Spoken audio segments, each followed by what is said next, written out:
Now, everyone talks about retinol sandwich method. Sounds delicious, right? So what you do is it's actually a moisturizer, followed by retinol, and followed by moisturizer again. But here's the warning. While it might save your skin from retinol irritation, it could also make your retinol weaker. So today we are unpacking the retinol sandwich. What is it, why it went viral, the science behind it, and why skin doctors, especially myself, we actually recommend.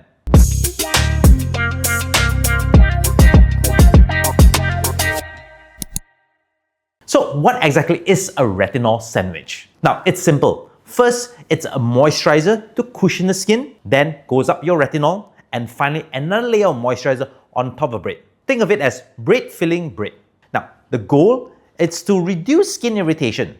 Now, retinol is a very powerful ingredient. It smoothens your skin, fights acne, gives you a nicer, youthful looking skin. However, it can be quite harsh for your skin. So moisturizer acts as a cushion, slowing the absorption of your retinol. So that's why this hack blew up online.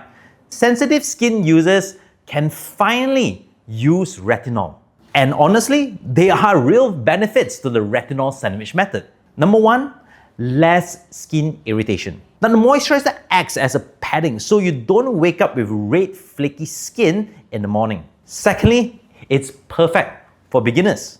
Now, if you're terrified of starting retinol, this method is like training wheels. And number three, prescription retinoids spread better and quicker. Now, tretinoin and adapalene can feel patchy, so this sandwich method actually helps distribute them more evenly. Now, real story, one of my patients, a first-time retinol user, couldn't get past the first week without her skin burning up.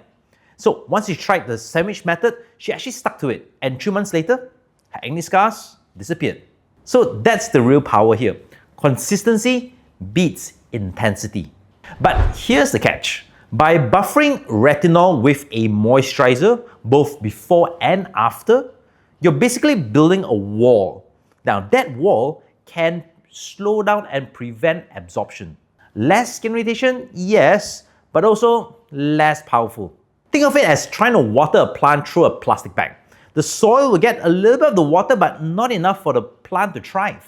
Now, that's why there are certain doctors that actually caution against full sandwich method long term. Now, if your skin is already retinol trained, now this hack might actually hold you back from getting the best benefits or maximizing the results from your retinol. So, what is the middle ground? First up, you can opt for the open sandwich method, whereby you moisturize before the retinol and just leave it as that. Don't apply a second layer of moisturizer. This way you could still cushion your skin but let the potent retinol in. Now, secondly, the 15-minute rule. Now, apply retinol on clean bare skin, wait for 10 to 15 minutes and then lock it in with a moisturizer. Now, the pause lets the retinol seep into your skin before sealing it in with the moisturizer. And the third of all, this is mainly for seasoned users of retinol, you apply straight on the skin. Nothing in between, nothing after. This is where you get the maximum transformation, but this is not for beginners. So here's the science. Retinol works by converting into retinoic acid in your skin. Now this signals to the cells to renew and exfoliate at a much quicker pace. But too much retinoic acid at once, this is what causes the redness, the burning, and the peeling. So the sandwich method slows down conversion, less irritation, but also less active retinoic acid. That is why finding the right method for your skin tolerance is the main key. Now, it's not that the sandwich method is bad, it's just that it's not the final destination. Whichever method you choose, there are some golden rules. First is to start slow. 2 to 3 nights a week and then slowly increase the frequency. Always use a small pea-sized amount for the full face. Now, more doesn't mean always better, it just means more flakes on your pillowcase.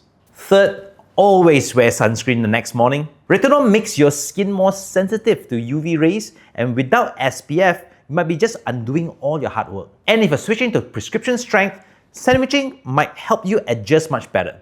Then later you can drop it and just go direct. So is the retinol sandwich method really worth it? If you're new, sensitive, or starting prescription strength, yes, this is a game changer. But if you've been on retinol for quite a while and you want the full anti-aging spectrum of retinol, you can skip the sandwich method or maybe just opt for the open method. At the end of the day, it's all about balance and listening to your skin. So now I want to hear from you. Are you team sandwich, Team open or team just straight on your skin? Drop your answers in the comments below. And if you want to learn from the biggest mistakes that people have made with retinol, you want to check out my next video. It might just save your skin. That's the end of the video. Do not forget to turn on the bell button, like and subscribe to this channel. And that's it from me. I'm Dr. Ingky. Always remember to stay safe, stay healthy, and most importantly, stay informed.